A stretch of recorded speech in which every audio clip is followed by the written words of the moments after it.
Quem acha que a promessa está demorando? Está igual o povo do Egito, 40 anos e a promessa nada que chega. Nada que essa promessa chega. Estou compartilhando sobre isso, irmãos. O Espírito Santo falou muito no meu coração, alguns meses atrás, sobre isso. Porque eu tinha uma promessa na minha vida aos 14 anos de idade.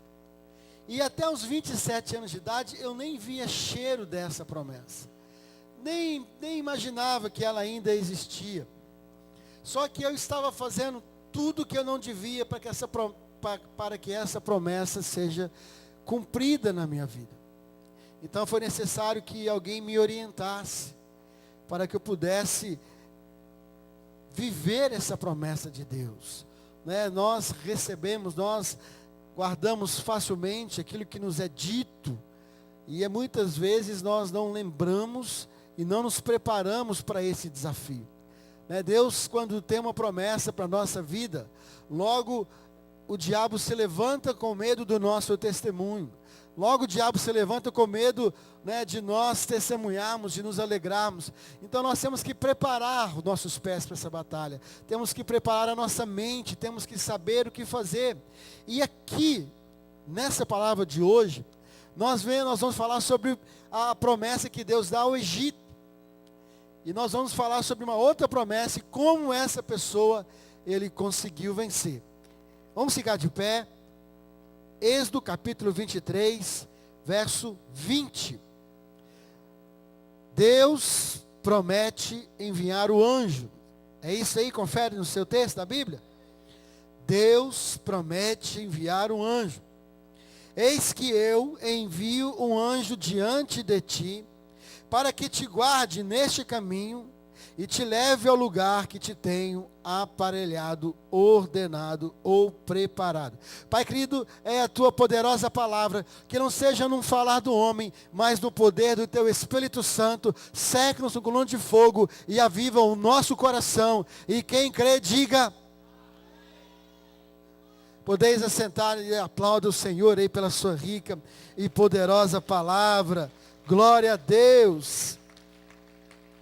Há algumas coisas na Bíblia que, se você ao ler, se você é um bom questionador, quando eu comecei meu ministério em 2006 para 2007 e depois de algumas sequências no seminário e mais nos primeiros anos de 2001, 2002, 2003, o segredo não está nas respostas, o segredo está nas perguntas. Jesus, ele usou sabiamente das perguntas. E aí algumas perguntas vão nos direcionar e vão nos trazer maturidade espiritual. Algumas coisas que eu aprofundei na Bíblia, que eu tive como experiência, foi exatamente de interrogações, como essa que eu vou dizer aqui agora. Veja bem, nós já conhecemos a história. Nós sabemos que não deu nada certo essa saída do deserto, que uma geração morreu no deserto. Então, quando você lê no verso 20, eis que eu envio um anjo diante de ti, para que te guarde neste caminho e te leve ao lugar que te tenho aparelhado. Quer dizer, aí você pergunta, o que deu errado? O que deu errado? Pergunte, irmão, assim, o que deu errado na sua vida? Nós podemos questionar o que deu errado.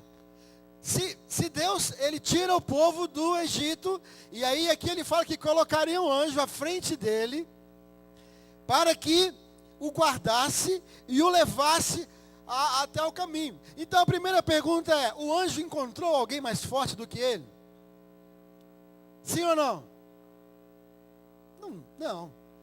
Talvez na época, eu poderia até ter questionado, será que ele encontrou alguém mais forte do que ele? Eu não tinha muito conhecimento. Então eu fui em direção às respostas. Por que se Deus prometeu, e aí quando você fala que Deus prometeu, Deus, ele só tem uma palavra. Deus promete o que cumpre. Deus promete aquilo que ele cumpre. Ele não volta atrás, ele não sai alterando, ele não sai mudando, as suas falas.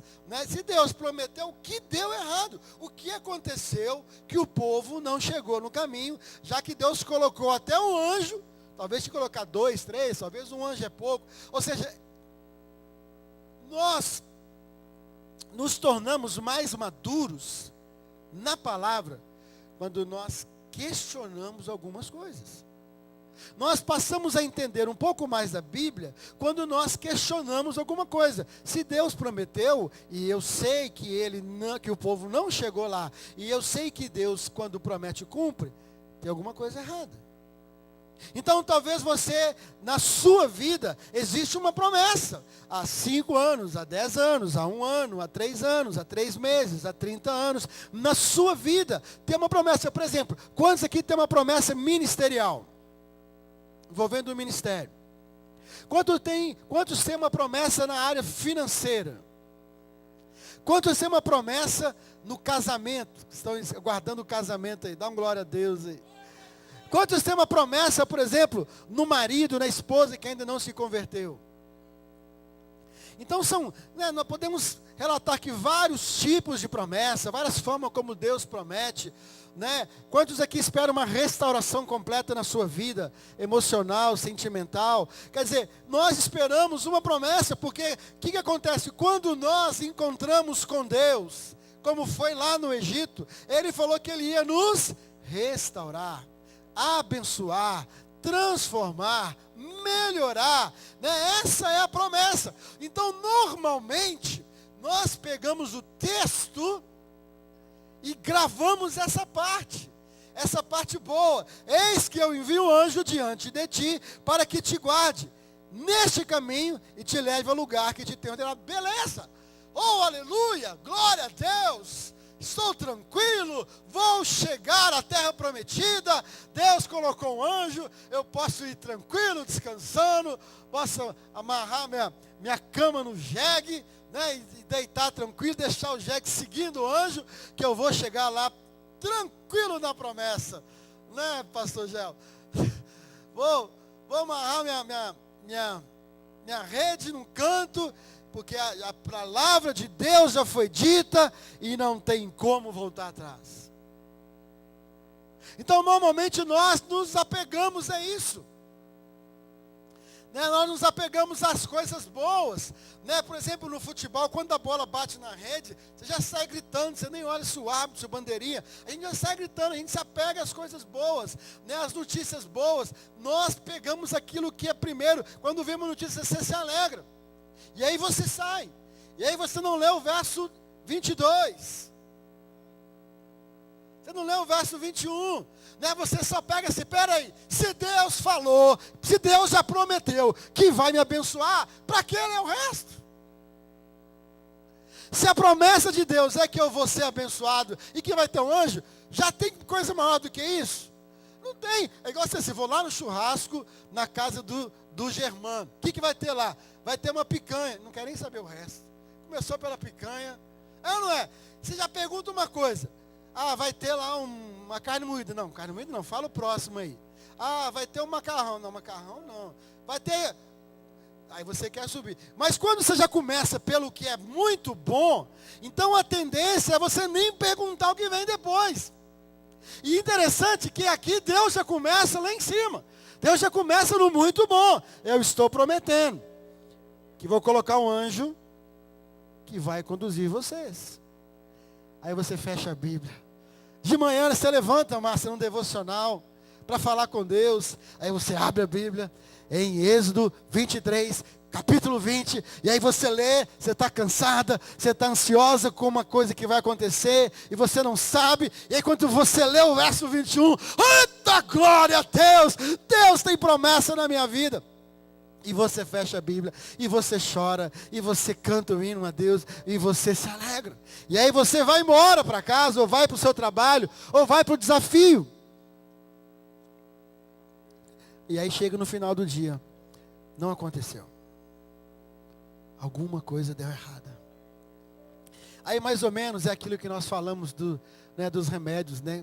A gente compra os remédios, mas não lê a bula, porque as letras são pequenininhas. Então a gente gosta de ler as letras grandes, né?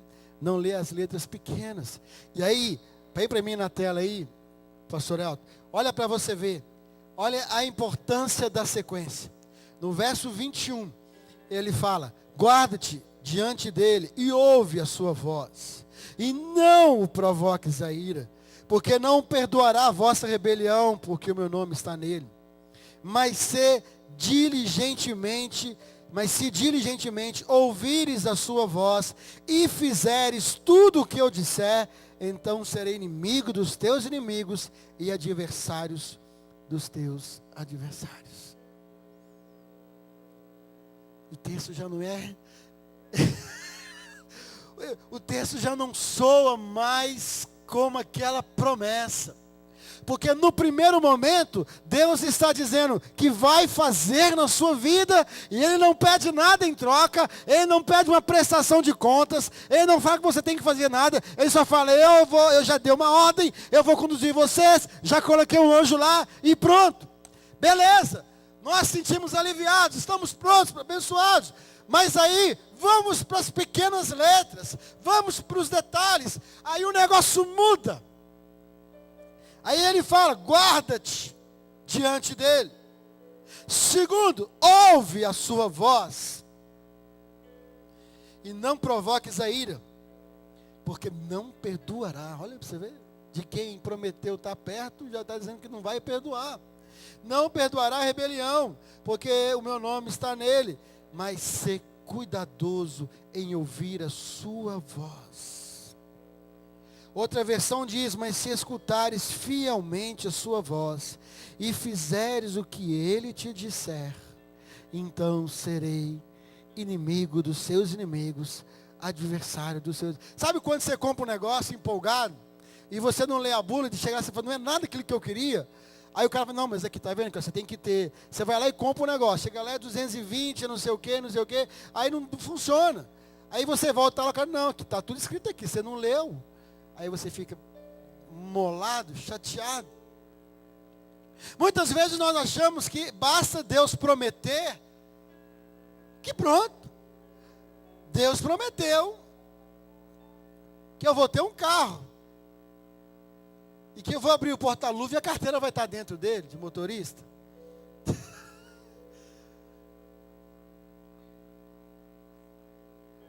É, revelamento. Nós vibramos, irmãos, quando alguém nos dá uma palavra de vitória. Nós vibramos quando vem uma promessa à nossa vida. Nós vibramos quando nós estamos lá, às vezes abatidos. E aí chega alguém com uma palavra profética e nos faz vibrar. Mas quando manda a gente obedecer, e quando manda ter que ouvir a voz de Deus, e quando manda andar pelos caminhos, é difícil essa história. É difícil essa história. Qualquer pessoa que serve a Deus descobrirá mais cedo ou mais tarde que o grande impedimento para a sua obra não são as outras pessoas, mas sim ela mesma. Descobriremos que o nosso homem exterior e o nosso homem interior não estão em harmonia. Diga comigo, a promessa de Deus, diga de novo, a promessa de Deus e o meu exterior não estão em harmonia. Diga assim, a vontade de Deus e a minha vontade não estão em harmonia. Então é como trazer essa vontade pessoal, como trazer esse homem exterior para dentro do propósito de Deus, para dentro da vontade de Deus, para que ele seja liderado pelo homem interior. Como nós vamos nos conduzir dentro da promessa de Deus? Como nós nos vamos conduzir dentro da vontade de Deus, sendo que nós somos cheios de manias, cheios de desejos e cheios de vontade? Como?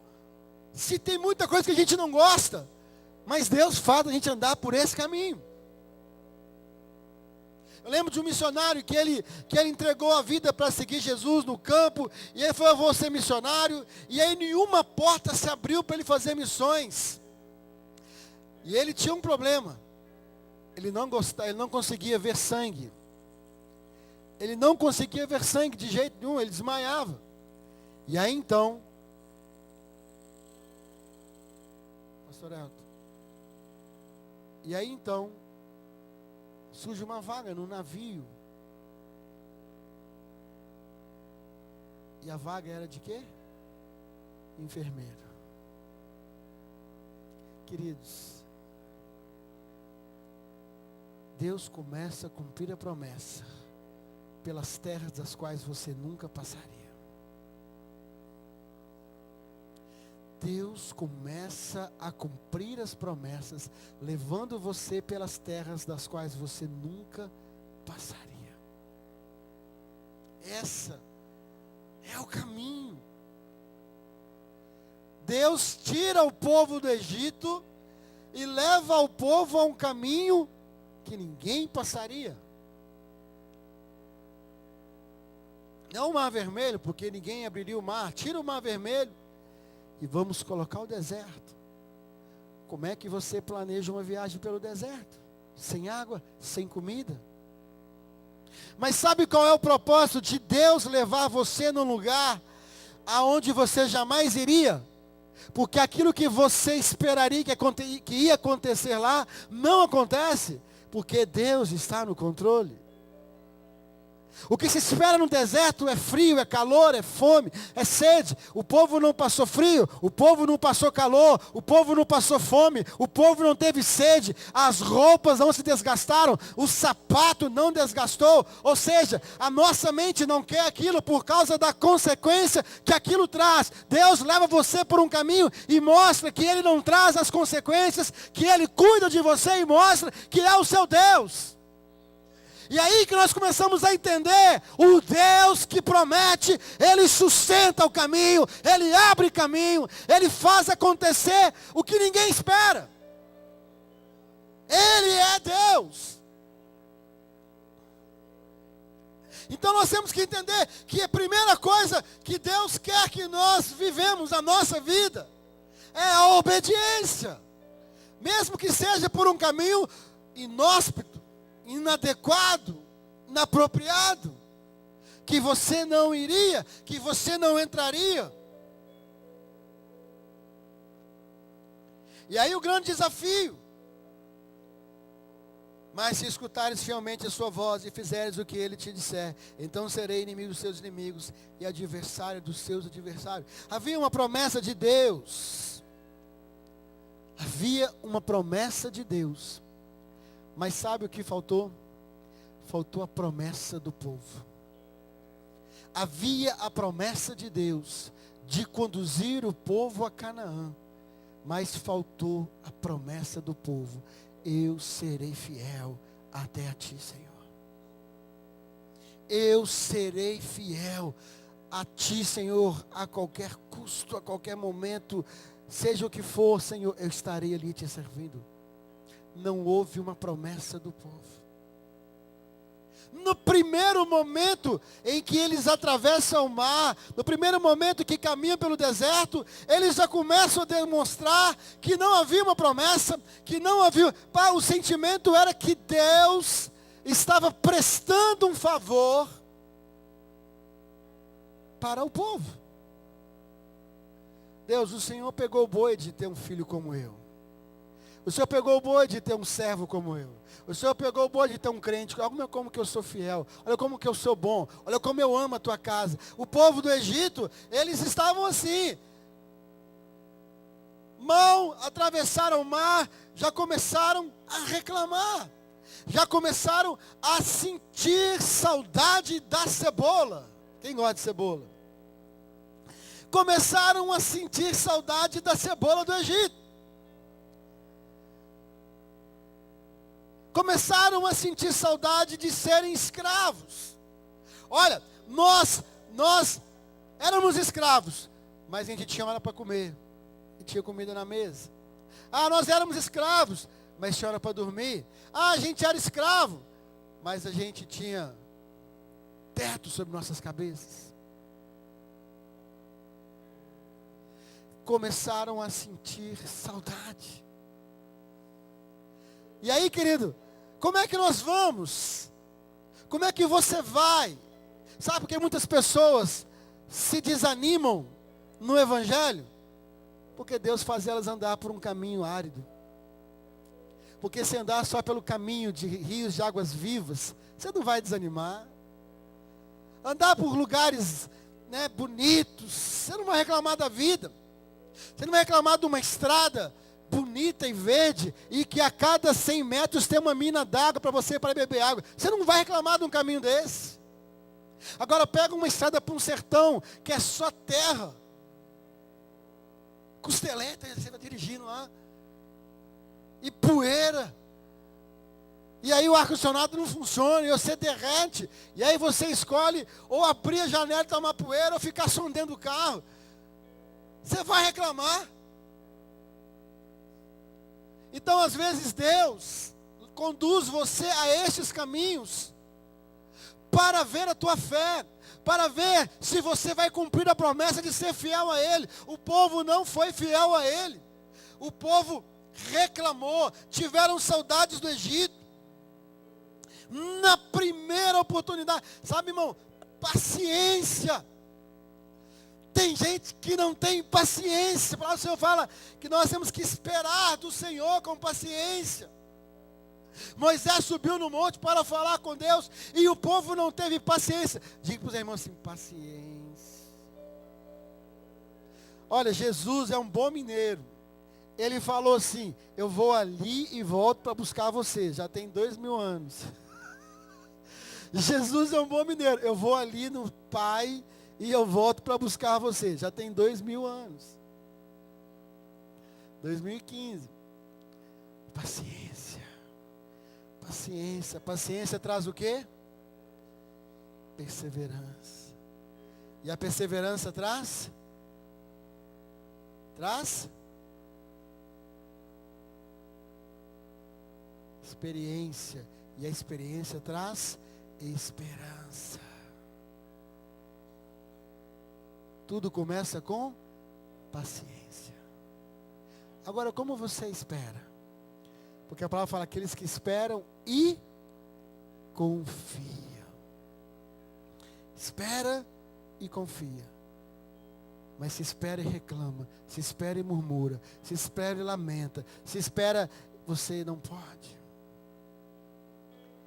E aí então Moisés sobe para falar com Deus, deixa o povo lá embaixo, e aí Moisés, tadinho, o povo, o que é que o povo faz?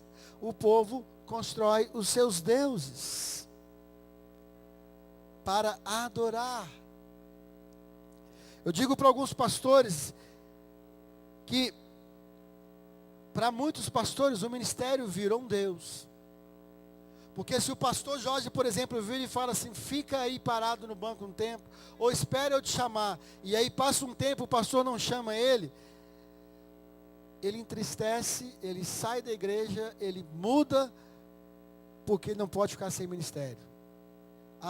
O ministério é mais importante que a obediência. E aí é uma coisa interessante que Abraão, quando o povo lhe procurou para poder adorar a Deus, dizendo que Moisés era morto, Arão, pediu todos os atavios, pediu todas as joias do povo.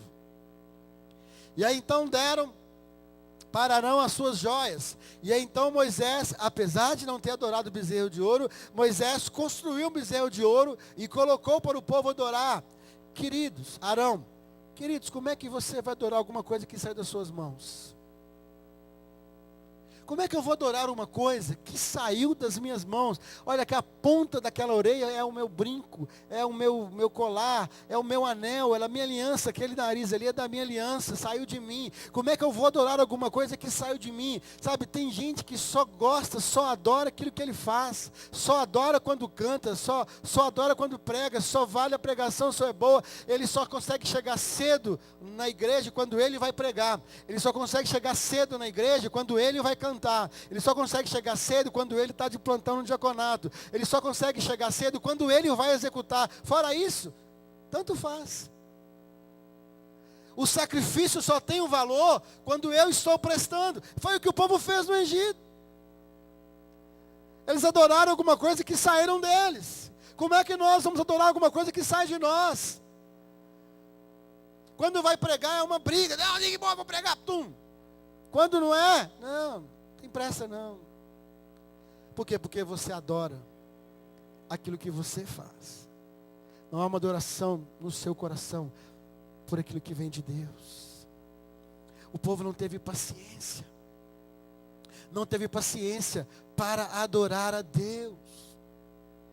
E aí construíram Deus, e sabe, quando nós não vemos um resultado, quando alguma coisa não acontece na nossa vida, sabe, quando você vê um sendo abençoado à direita, um sendo abençoado à esquerda, um sendo abençoado para lá, e você fica assim, não, tem alguma coisa errada, e não sei o que, e você começa a forçar algumas coisas, você quer mudar algumas coisas, você quer começar a fazer campanhas no monte, você quer começar a fazer campanhas de jejum e oração, sabe, tem pessoas que Deus chamou para estar nos montes orando, os intercessores. Mas tem muita gente que tem mais hora de monte do que de evangelismo, mais hora de monte do que a leitura da Bíblia. Pense nisso. Monte é bênção, mas vai ganhar uma alma. Desce do monte onde só tem crente e vai lá para o shopping, pregar o evangelho, pregar a palavra de Deus, dar testemunho, porque senão você está adorando só o que você faz. É quando canta, é quando sobe no monte, é quando vem na igreja orar, é quando está reunido com os irmãos, tudo é só o eu. O povo estava lá no Egito preocupado com o seu eu. Nós vamos ficar aqui morrendo nesse deserto aqui. Só o eu.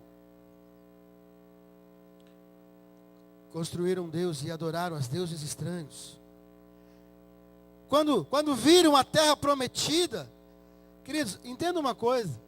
Quando você não ouve, quando você não entende, quando você não obedece, você pode ver a promessa, você pode tocar a promessa, mas você não vai enxergar a promessa sendo a promessa para a sua vida. 12 pessoas foram, 10 pessoas enxergaram só problemas. 10 pessoas enxergaram só problema, só viram gigantes. 2 pessoas viram a promessa. Não é que a promessa se tardou, é porque a gente não ouviu a voz de Deus, porque a gente não obedeceu a Deus, porque durante todo o percurso da promessa, foi murmuração, foi reclamação, tudo voltado para o nosso eu, como eu posso beneficiar da minha fé, como eu posso beneficiar do meu Deus, como eu posso isso, como eu posso aquilo, e e aí quando chega lá, e aí você quer do jeito que foi a sua viagem, você quer que seja, aí você vê que tem gigantes no caminho, e aí você fala assim, não tem como vencer esse negócio, não é de Deus, não é para acontecer. E eu conversei com uma jovem aqui, e ela começou a falar de um rapaz que ela queria namorar, e aí ela detonou o rapaz. Aí eu brinquei, falei assim, você nunca ia casar comigo. Nunca, porque eu era pior do que ele. Porque tem gente que só vê problema, tem gente que só vê os defeitos, porque dentro dela está tudo defeituoso. E não consegue enxergar a promessa, nem que esteja lá pousado no nariz da pessoa, ela não consegue enxergar a promessa. Ela não consegue viver a promessa de Deus. Porque os seus olhos estão defeituosos, seus olhos estão incrédulos. Porque ela mesma não experimentou da cura, não experimentou do poder e principalmente ela não experimentou do amor de Deus. Então ela olha para aquele marido e fala assim, esse miserável nunca vai converter. Não vai ter jeito. Essa situação não tem jeito. Tudo para ela não tem jeito. Porque toda a trajetória foi de reclamação, de incredulidade, de pessimismo, de desânimo, de frieza espiritual. E aí então quando chegaram à terra prometida, ficaram lá, tão perto e tão longe. Sabe que talvez você está assim na sua vida, tão perto, mas tão longe da promessa de Deus. Porque Deus já está a um triz de cumprir a parte dele, mas você está longe de cumprir a sua parte. Longe de cumprir a sua parte. O pior problema do povo de Israel foi a incredulidade. E o que mais impede Deus de cumprir a promessa dele na nossa vida é a incredulidade. Agora eu quero contar uma outra história, de uma outra pessoa, que também teve uma promessa, e teve atitudes totalmente diferentes. A Bíblia fala que Elias passou por ele, e lançou seu manto sobre ele. Hein? Eliseu. Deus vai passar o manto sobre algumas pessoas aqui nessa noite. Você crê? Agora é a hora. Os incrédulos vão ficar assim, vai passar. Os Eliseus vão, opa! A Bíblia fala, Elias passou por ele e lançou o seu manto sobre ele. Olha para você ver. 1 Reis 19, capítulo 19, verso 19. Então deixou estes bois, correu após Elias e disse: deixe-me beijar meu pai e minha mãe, então te seguirei. Elias respondeu: vai e volta, pois já sabes o que fiz contigo. Primeira coisa que nós vemos aqui. Elias joga o manto sobre Eliseu. Eliseu vai atrás de Elias, fala: vou lá despedir do meu pai, e aí Elias diz: eu já sei o que fiz contigo. Queridos, primeira coisa que eu aprendi, que a promessa nunca é estranha. A promessa nunca já é estranha. Quem tem promessa e crê na promessa e caminha para a promessa, ele entende rápido as coisas. Deus está fazendo alguma coisa aqui.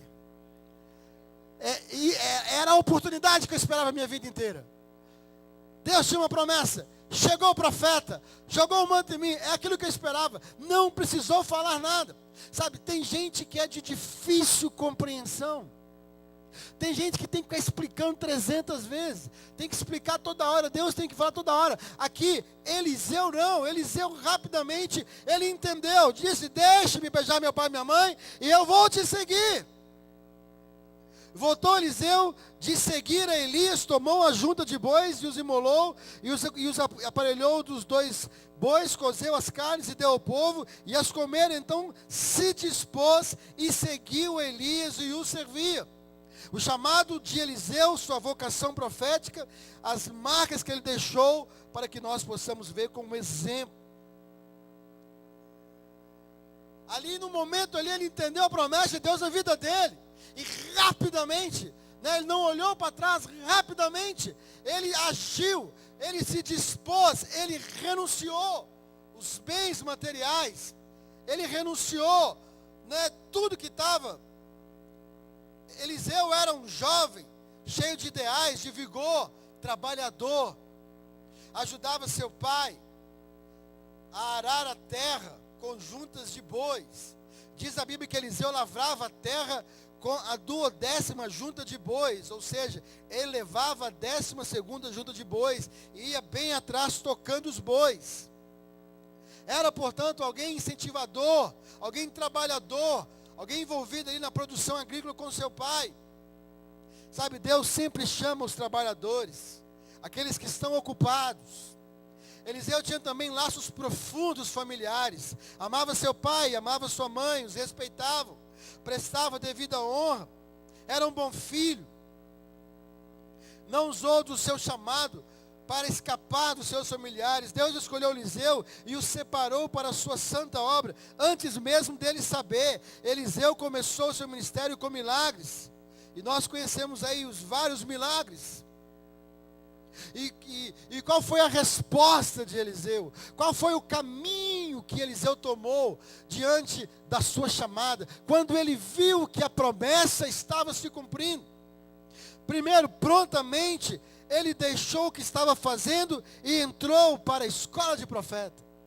Prontamente. Prontamente, ele entendeu: se eu tenho um chamado e se chegou a hora, eu vou me preparar. Mas sabe, tem pessoas que ficam pedindo sinais e sinais e sinais e sinais, e ficam escolhendo, e ficam provando, e ficam testando. A Bíblia diz que prontamente ele dispôs. despediu dos seus pais. Ele não ficou, oh, meu pai, tadinho do meu pai, precisa de mim. Ah, minha mãe, como é que eu vou dizer? Eu sou um bom filho e não sei o quê. Não, ele foi lá, ele despediu dos seus pais, porque ele tinha uma promessa. Segundo, terceiro, ele queimou aquilo que poderia atrapalhar no trabalho de Deus. Enquanto o povo pegou aquilo que tinha e construíram Deus, Eliseu queimou aquilo que ele tinha que poderia atrapalhar.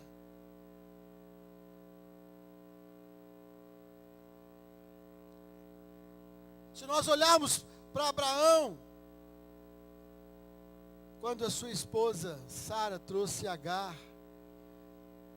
e disse, olha, Deus tem uma promessa na sua vida e você até agora não tem nenhum filho, então deita com Agar aqui. Quantas vezes nós não queremos dar uma forcinha para Deus, para que a promessa se cumpra? Querido, quantas coisas na sua vida, preste atenção nisso, você já não apresentou as pessoas como sendo promessa de Deus, que não existe mais na sua vida? Quantas coisas você apresentou, é a promessa de Deus se cumprindo na minha vida, e hoje, cadê? Que promessa é essa? Foi embora, acabou, destruiu, faliu, quebrou. Quantas coisas você disse, é promessa de Deus na minha vida, é promessa de Deus, e cadê essa promessa agora? Que Deus é esse que tira aquilo que promete? São porque você deu uma forcinha, você não esperou a Deus fazer a parte dele, você não teve paciência para que Deus cumprisse a promessa, então você foi lá e pegou emprestado, e você foi lá e fez uma aliança com alguém, e você foi lá e fez uma sociedade com alguém, e você foi lá e fez isso com alguém, você trabalhou por fora, e aí então você colocou lá, está aqui a promessa de Deus, mas que Deus não tem nada a ver com isso, foi com os seus meros esforços. Eliseu, ele vendeu. Não quero mais essas juntas de bois, não quero mais nada disso, porque agora a promessa de Deus vai se cumprir na minha vida. Eu não quero voltar atrás, eu não quero ter, enquanto o povo teve saudade do Egito, Eliseu disse, eu não quero ter saudade disso aqui. Eu não quero mais olhar para trás. Eu não quero mais lembrar do que ficou. Olha que nós não estamos falando de uma vida ruim não, e nem de um filho mau. Nós estamos falando de um bom filho, de uma boa casa. Mas Eliseu tomou para ele, melhor é o que Deus tem para mim, do que o que ficou para trás. Melhor é o que Deus prometeu, do que ficou lá para trás. Nós dissemos aqui no domingo, que tem muita gente que não vê as coisas novas, porque não esquece o passado. Não para de comparar o passado. Eliseu botou um ponto final no seu passado, mesmo que seja um passado de bonança, de boas lembranças. Mas o que mais importava era servir a Deus, era a promessa de Deus, e ele abriu mão, sem questionar, sem duvidar, sem nenhuma incredulidade, sem perguntar para Elias, como é que vai ser, quando vai ser, de onde vai ser, como é que eu vou viver, não, ele simplesmente foi lá, disse dos pais, se dispôs dos seus ferramentas de trabalho e pôs-se a seguir o profeta. Como é que você tem vivido a promessa de Deus na sua vida?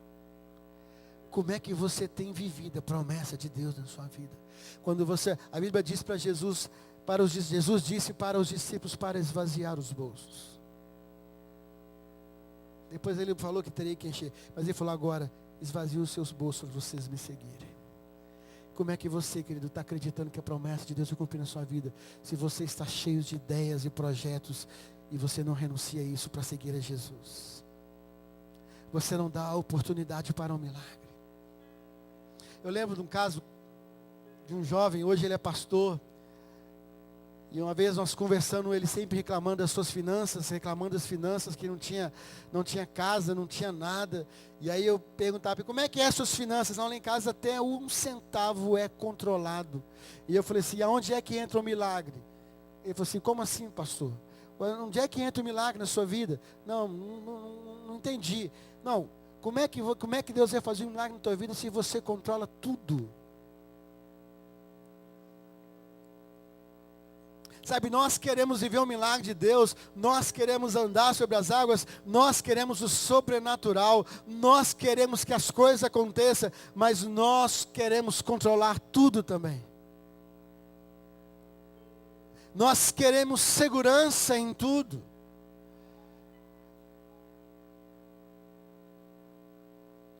Eliseu queimou aquilo que poderia atrapalhar no trabalho. O que é que você está andando aí, meu irmão? Quem é que você está andando? Quem são as suas amizades? Quem são as suas alianças que estão atrapalhando a sua vida com Deus? Eliseu poderia ter mantido a junta de bois para uma eventualidade não der certo na sua vida como profeta. Olha, eu vou guardar isso aqui, porque vai que amanhã não dá certo, vai que dá errado, vai que não era de Deus. Mas ele não pensou assim. Sabe, tem gente buscando a Deus de reserva. É o mesmo problema do Egito. Sabe, quando você tem a reserva, você sempre vai lembrar dela. Sabe, quando você tem a lembrança, você sempre vai lembrar dela. Sabe, Eliseu falou assim: eu não quero mais ter nenhum contato com o meu passado, porque eu sei que Deus está fazendo coisas novas na minha vida. Sabe por que às vezes as coisas novas nunca se tornam novas? Porque o apego do passado é real. Porque as coisas, as reservas são reais na sua vida. Você não confia em Deus. Na verdade, você não confia em Deus. Não há nada que resume um passo que você dá pela fé. Não há uma atitude corajosa em direção a Deus. Aí então, nós temos que entrar por um caminho do deserto, onde nós perdemos tudo, ou aonde vem a doença em que a vida sai das nossas mãos, para aprender a confiar em Deus. Porque não resta outra escolha se não confiar em Deus. Confiar em Deus. Confiar em Deus. Confiar em Deus é esvaziar as pochetes. Confiar em Deus é não ter um plano B. Confiar em Deus é saber que não tem como não dar certo. Vai dar certo. Porque se Deus está contigo, vai dar certo. E se você ouvir a voz do Senhor, vai dar certo. E se você obedecer a Deus, vai dar certo. O negócio não é só ficar, Ele prometeu. Não, se eu obedecer, se eu ouvir a sua voz, se eu cuidadosamente me observar, vai dar certo. Porque é promessa do Senhor. É promessa do Senhor. O negócio é que a gente quer que as coisas aconteçam do nosso jeito. E não é do nosso jeito, é do jeito dele. Temos que aprender. Eliseu não levou. Ele pensou, deve ter pensado, que aquela junta de bois poderia ser uma armadilha espiritual, um retrocesso, um recuo, um olhar para trás. O que é que você tem aí na sua bolsa que pode ser um retrocesso na sua vida? O que é que você tem na sua casa que pode ser um retrocesso, que pode ser uma âncora, um plano, se não der certo? Deus falou, mas se não der certo, eu sei o que eu vou fazer. Retrocessos, coisas que podem nos atrapalhar. Sabe, Deus conhece todas as coisas e todos os caminhos do nosso coração. Muitos são os apegos, as juntas de bois que têm feito crentes que um dia professaram sua fé em Jesus, olhar para trás e não se apossarem e não viverem a promessa de Deus. E têm se tornado infrutíferos.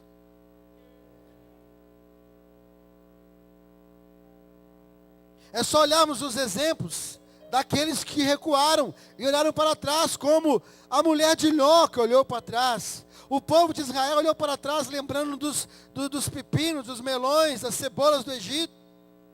Demas, auxiliar do apóstolo Paulo, missionário, amou o presente século e abandonou a obra de Deus. Algumas coisas precisam ser deixadas para que a vontade de Deus se estabeleça. A mulher que deixou o seu cântaro para testemunhar de Jesus. Bartimeu, o cego que deixou sua capa empoeirada, que o impediu de se aproximar de Jesus. Que nós precisamos deixar, queridos, na nossa vida. que está impedindo, nos impedindo de avançar em direção à promessa de Deus. Olharmos Marcos, Lucas, Mateus, deixando tudo, casa, irmãos, pai, amigos, são proibidos de seguir a Jesus.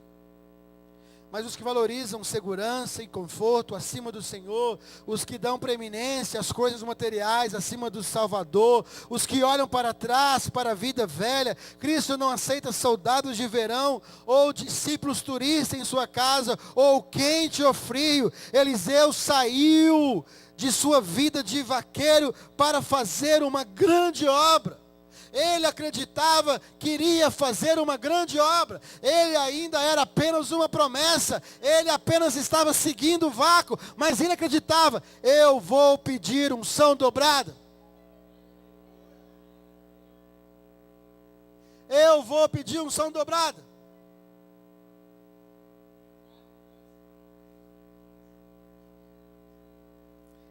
Quantos querem unção dobrada pelo Senhor?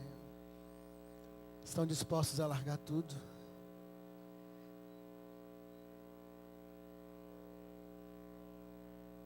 Se há uma lição importante para nós, é o apego de Eliseu à sua promessa.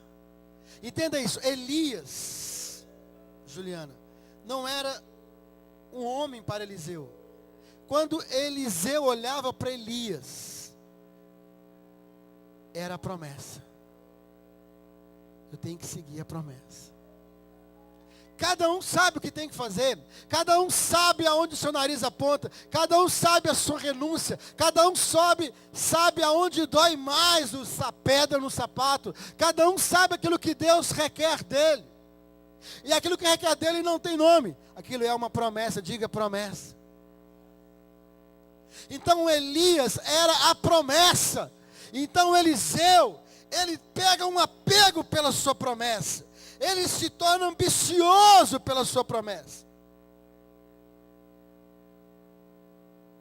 Então parece que Elias parece testar Eliseu. Deixa eu ver se realmente ele quer a promessa. E às vezes, irmãos, aí que nós temos que entender, quem tem promessa aqui de Deus aqui, e quantos estão ansiosos para ver a promessa se cumprir. Olha só o que acontece aqui. Então Elias começa a testar Eliseu, como eu entendo que Deus às vezes nos testa. Ambos sabiam que Deus estava para tirar Elias, para que Eliseu entrasse em cena. Então 3 vezes, diga 3 vezes, Eliseu teve que insistir em seguir junto com Elias, dizendo as mesmas palavras: vive o Senhor e vive a tua alma, que não te deixarei. Sabe, tem muita gente que quer aprender com o profeta, mas não segue o profeta, não segue o mestre, não segue ninguém. Eliseu entendeu isso. E ele falou assim: eu não vou deixar você. De alguma forma Eliseu sabia que ele tinha que estar coladinho em Elias, para que a promessa se cumprisse. Quantas vezes, meu irmão, minha irmã, você já não teve a promessa de Deus na sua mão, e no dia que Deus mandou, você não estava presente? Você faltou aula nesse dia. Quantas vezes aconteceu alguma coisa, naquele dia você faltou? Eliseu falou: eu não vou te deixar. 3 vezes Elias disse: eu vou ali e você fica aqui. Eliseu disse: de jeito nenhum. Vive o Senhor, vive a tua alma, que não apartarei de ti. Eliseu aparentemente já era aceito como eventual sucessor de Elias, e os filhos dos profetas de Betel e Jericó sabiam que haveria essa substituição. Mas mesmo tudo acertado, olha, você vê, tudo já estava acertado, já entendiam que Eliseu já seria o profeta. Mas entenda uma coisa, olha que bacana isso aqui, e aí vai muito em conta daquilo que você quer. Olha para o seu irmão e fala assim, diga para ele assim, Eliseu não queria ser mais um profeta. Ele queria unção dobrada.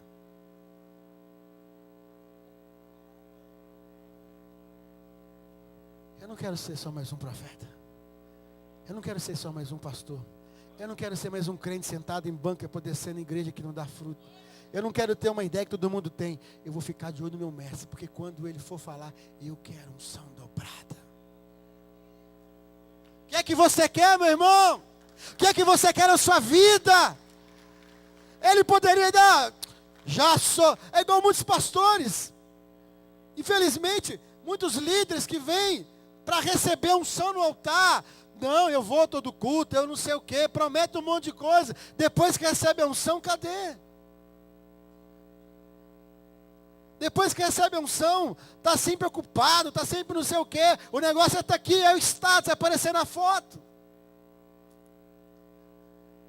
Eliseu já tinha o título. Já estava tudo acertado. Ó, você vai entrar no lugar de Elias já está velhinho, já caducando. Mas Eliseu queria muito mais. Sabe, Deus quer nos dar muito mais do que pensamos ou pedimos. Deus fala que nós temos que ter ousadia. Deus fala que nós temos que acreditar, temos que sonhar. Deus fala que se pedimos alguma coisa que não existe, Ele inventa para nós. Mas ainda assim tem pessoas medíocres na fé, que não sonham a mais, que não pensam mais, sabe? Teve uma pessoa que ele falou assim, não, meu Deus do céu, esse negócio está muito demorado, esse negócio de escrever a Bíblia na caneta, demora 1 ano, 2 anos para fazer uma Bíblia. Não, Deus, não tem jeito, Deus, vamos fazer um negócio aqui, e aí vamos bolar um negócio aqui, e vamos bolar um outro ali, e o cara inventou a imprensa, para escrever Bíblia. E eu poderia contar várias outras coisas que foram feitas por crentes, por judeus, por homens iluminados por Deus,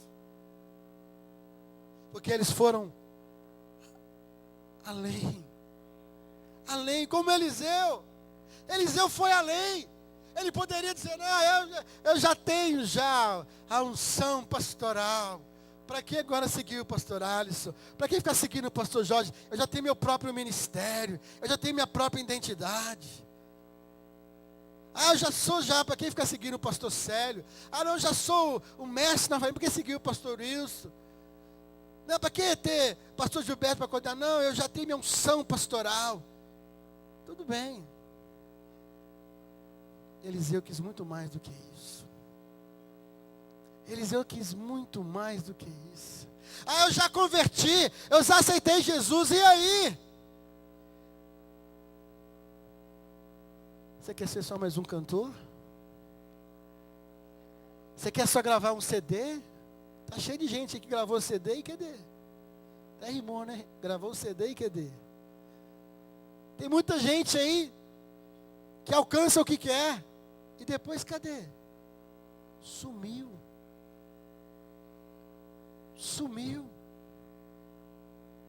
Eliseu, não vou tirar o olho. Olha aqui, ó. Oi do oi. Há uma tendência entre os mais jovens de hoje de fazerem pouco caso dos mais velhos.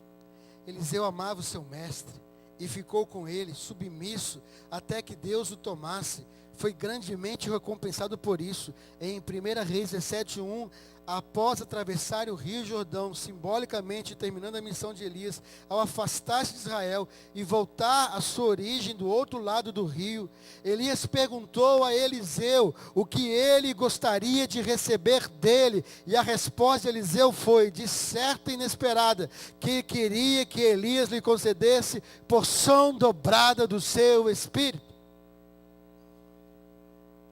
Porção dobrada do seu espírito.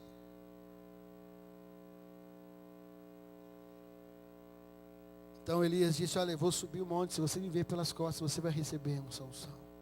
E isso acontece. Sabe, queridos, a trajetória ministerial de promessas, Deus promete. O negócio é você tomar o caminho da promessa. A promessa é para um povo. A promessa não é minha.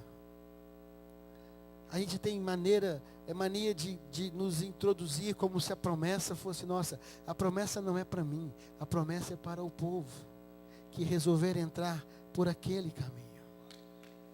Se você entender isso, eu não posso perder o meu mestre de vista. Eu não posso perder Jesus de vista. Eu não posso tirar os olhos da cruz. Sabe, tem gente que perdeu Jesus há muito tempo. Tem gente que perdeu a cruz tem muito tempo. Sabe, tem gente que perdeu a referência tem muito tempo. Eu disse até isso em algum lugar esses dias aí, sobre eu andando num caminho e uma jovem, ali na Nossa Senhora do Carmo, chegou na igreja e ela parou e fez o nome do Pai. O sinal da cruz. Todo respeito. Mas ela lembrou de ser santa quando chegou diante de uma imagem. Ela lembrou de adorar a Deus quando chegou diante de uma imagem. Ela não entendeu que Deus está dentro dela o tempo todo. E nós temos que entender que Deus está dentro de nós o tempo todo. O tempo todo nós temos que estar nos santificando. O tempo nós temos que estar nos limpando. O tempo todo nós temos que estar guardando a palavra de Deus. Como Eliseu fez com Elias. Ele não tirou o olho de Jesus o tempo todo ali, sabe? Nós não podemos perder o referencial da cruz. Não podemos tirar o olho do nosso mestre. Jesus é o caminho, Jesus é a vida, Jesus é o bom pastor, Jesus é a salvação, Jesus é fonte de água vida, é Deus conosco, nós precisamos olhar para Ele, Ele é o autor e consumador da nossa fé. Mas a gente tira o olho de Jesus para olhar para homem, para olhar para a placa, para olhar para as coisas do passado, para olhar para o Egito. Você quer promessa de Deus? Olha para Jesus, querido, porque na promessa, no caminho que Ele vai, tem vitória para você. No caminho que Ele anda, tem vitória. As pessoas que andaram pelo caminho, que estavam à beira do caminho, receberam curas, receberam milagres, receberam libertação. Não há promessa fora do caminho. A mesma pessoa, vem cá, Márcia. A mesma pessoa, um do lado do outro, que entraram dentro de Canaã, um do lado, os mesmos, a mesma vista, era a mesma vista. Josué, Caleb, olhou e viu, olha lá, ele prometeu frutos grandes, ele prometeu terra bonita, o do lado dele o outro. Rapaz, que gigantes é aquele? Que gigantes é aquele? Do mesmo lado. As 12 pessoas chegaram juntos. 10 viram os gigantes. 2 que tinham a fé dentro deles viram os milagres. Fica de pé, querido. Tá. O que é que você está vendo? O que é que você está vendo? Se você está enxergando na sua vida só problema, sai do seu lugar, eu quero orar por você.